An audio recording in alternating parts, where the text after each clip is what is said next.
CBS의 최종현 기자입니다. 이번에 그 스마트 시티와 관련해서 이게 자료를 좀 주셨는데요.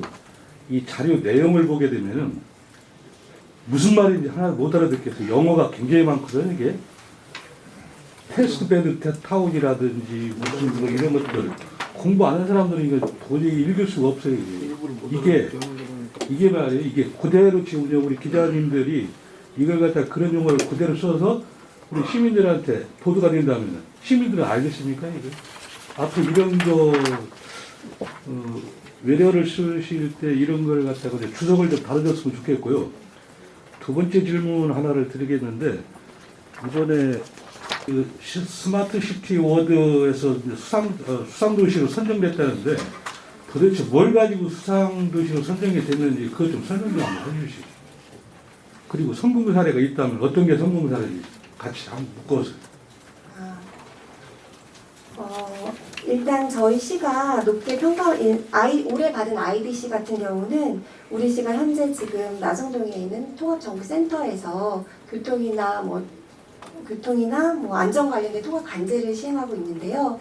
거기서 뭐 세종 안심이라든지 통합 관제 부분에 대해서 좀 우수한 것을 평가받아서 상을 받았고 9월에 열린 세계 스마트 시티 기구에서 받은 위고 스마트 시티 어워드 같은 경우에는 저희가 아까도 말씀드렸지만 세종 N을 통해서 뭐 투표 알림 서비스라든지 마스크 제공 알림 서비스라든지 시민 밀착형 다양한 서비스를 제공한 부분이 좀 높이 평가되어서 수상하게 되었고 하나 말씀드리면 이런 개별 사례뿐만 아니라 우리 시 전반적으로 시 전체가 어쨌든 다양한 정보 인프라가 구성되어 있고 시민 참여 통로가 보다 다른 시도부에서 우수하다는 부분을 좀 평가받아서 수상하게 되었습니다.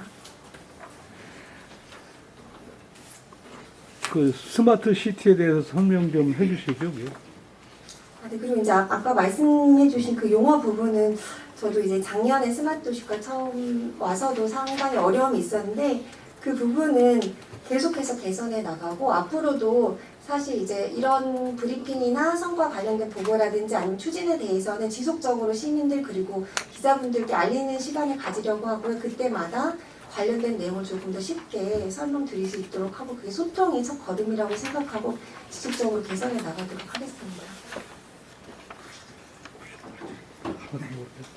프레시안 김 기자님. 프레시안 프레시안 김국철 기자입니다. 그 스마트 상단의 부지조성 관련해서요. 일부 시의원이 거기에 차명으로 투표를 했다는 의혹도 제기되고 있는데 혹시 이런 부분 확인해 보셨나요? 선생님 죄송한데 제가 스마트 상단의 그 투기 부분에 대해서는 잘 모르고 있습니다. 네, 세종포스트 이 기자님. 네, 세종포스트 이 기자입니다. 아무튼 뭐 오늘 이제 제목 자체는 순조인데 아직 이제 시민들 용어는 둘째치고 어떻게 흘러가는지에 대한 아직 이해라든지 전반적인 또 정보 공유 이런 것들이 좀 시민 사회에 좀 안 되고 있는 것 같아서 일단 정재승 마스터 플래너는 현재 역할이 어떻게 되고 있고 그리고 이제 애초에 이제 시민들이 그나마 밑그림을 그리고 있는 것은 5-1 생활권 경계 지점에 들어갈 때는 자기 차를 놓고 자율 공유 차량을 타고 자기 집으로 이동한다. 뭐 이런 개념. 뭐 그다음에 원격 무료. 뭐 이런 뭐 생활 편익의 개념. 이런 것들을 기본적인 그 어떤 그 구상에서 더 나아간 뭐 이런 것들이 좀 잘 그려지지가 않거든요. 오늘 이 자료를 보더라도. 그래서 그 과장님이 요 지금 마스터 플래너의 그러니까 중심을 누가 잡고 가고 있느냐 이 부분하고요. 그다음에 실제로 5-1 생활권이 다른 생활권과 다른 일반 도시와 뭐가 어떤 부분이 가장 큰 차이가 있는지에 대한 설명이 일단 좀 있어야 될 것 같고요.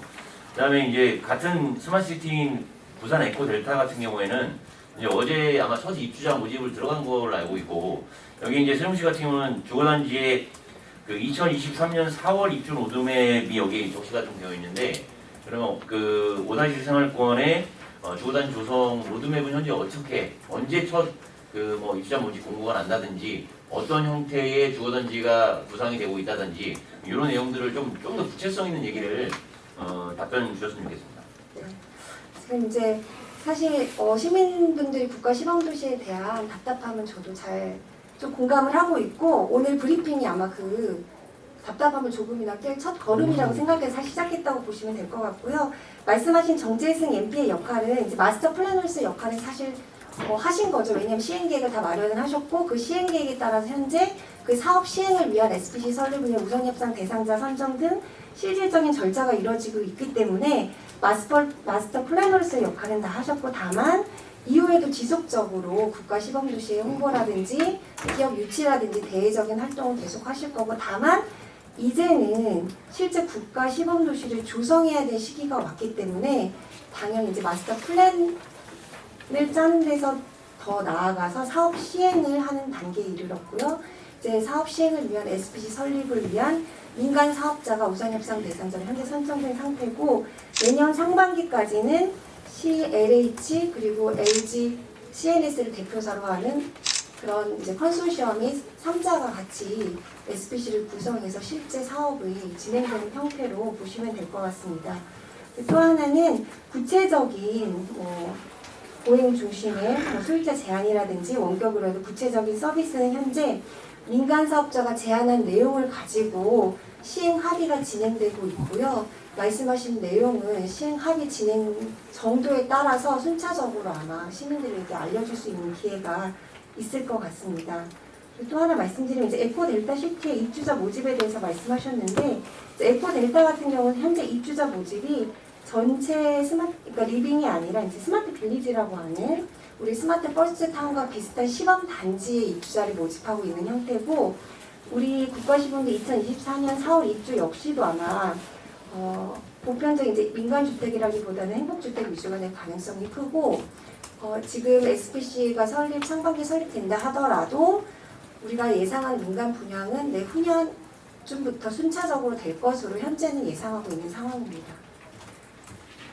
저는 그 조금만 그러니까 여기서 그래서 이제 스마트시티 물론 이제 그림을 그려가고 있고 이제 본격적인 조성 단계라고 이제 어쨌든 들어봤으면 기존에 그렸던 큰 그림에 대한 좀 시민들이 좀 뭐가 다른지 다른 생활권과 아까도 얘기했지만 자기 차를 이제 시민들이 이제 좀 우려했던 부분들은 자기 차를 5-1 생활권 입구에다가 한 곳에 놓고 자율 공유 차량을 타고 자기 집으로 가야 되는 두 번의 이중의 불편함 이런 것들이 과연 이상적인 도시 그리고 새롭게 그려나가는 도시 상황하고 맞는 거냐라는 그런 우려도 있고 그러니까 좀 뭔가 좀 뭐가 다르냐 그러니까 가장 큰 틀에서의 개념이라도 좀 설명을 해주셔야 이 부분에 기사를 쓸 수가 있는데 지금 이 내용을 가지고는 기존하고 뭐가 달라진 게 없어요. 그냥 뭐 사업이 진행되고 있다는 내용밖에 없기 때문에 최소한 이 정도 그림은 좀 그려주셔야 시민들이 이번에 이렇게 올해는 이렇게 달라지고 있구나라고 체감할 수 있을 것 같은데 지금 그게 안 되거든요.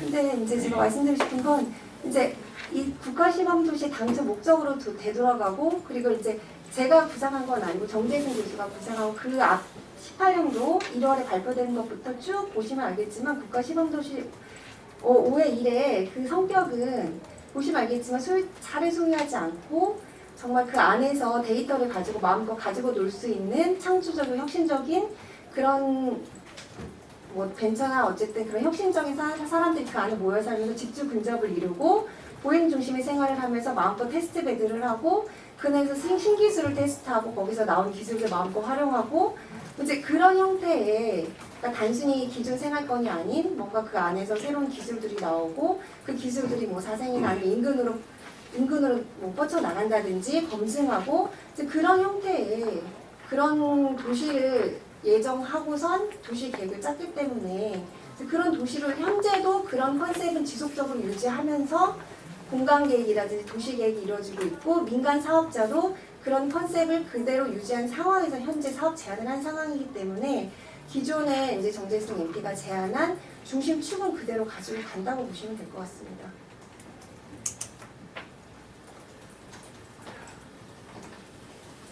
네, 세종방송 이 기자님. 네, 두 가지 질문 드리겠습니다. 앞서 이제 다들 관심 있는 부분들이 이제 5-1 생활권 쪽인데요. 저는 시민들 피부에 와닿는 지금 스마트 사업들을 지금 진행하는 중에 대표적으로 말씀하신 세종 N을 통한 사업들인데요. 지금 이 확장성을 어느 정도까지 우리가 기대를 할 수 있는지 여쭤보고 싶어요. 실제로 다들 이제 그 체감을 하셨던 부분이거든요. 공적 마스크나 또 수목원 현재 이용 혼잡도 하는 부분들인데 어느 정도까지 세종행을 통해서 시민들이 직접 느낄 수 있는 스마트 도시에 살고 있다라는 것을 알 수 있는지 확장성을 여쭤보고 싶고요.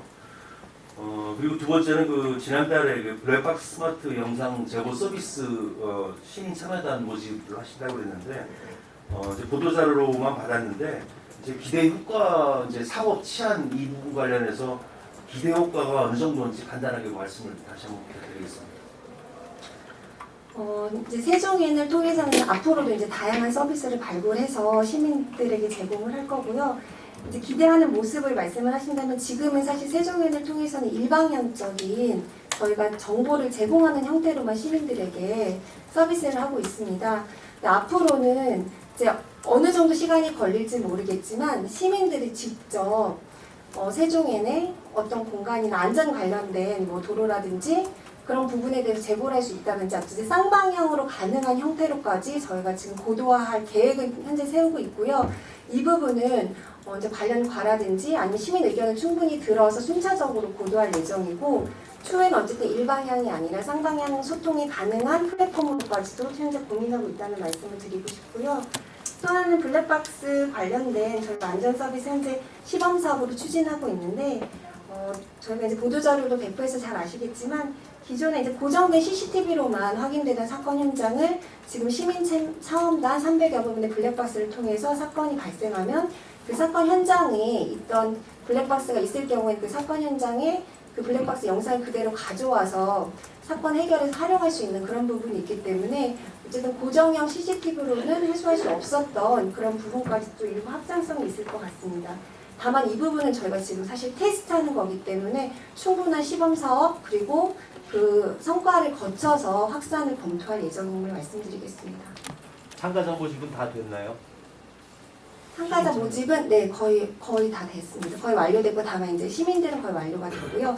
다만 이제 공적 부분에 대해서는 지금 현재 조금 더 줄이고 있는 상황입니다.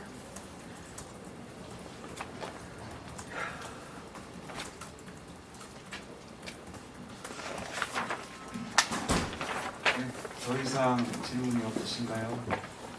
네, 대전의 인터넷 신문 최 기자님. 과장님, 네. 이 스마트 시트 관련해서 그동안 중간중간 기자들한테 브리핑하는 게 너무 약해요. 맞습니다. 지금 추상적으로 다 지난 것 같고 이렇게 브리핑하는 거는 저희가 볼 때는 어떤 유식행위에 지나지 않아요.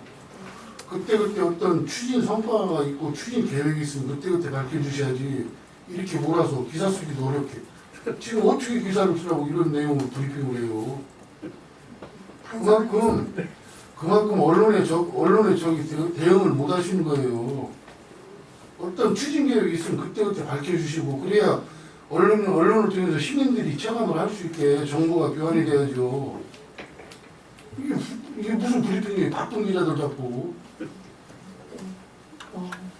네, 맞습니다. 대표님 잘 알아들었고요. 어쨌든 시작이 반이라고 말씀하신 건 이제 첫 계기로 삼아서 오늘 브리핑 시작으로 자주 말씀드리고 이런 기회 자주 삼도록 하겠습니다. 네, 더 이상 요즘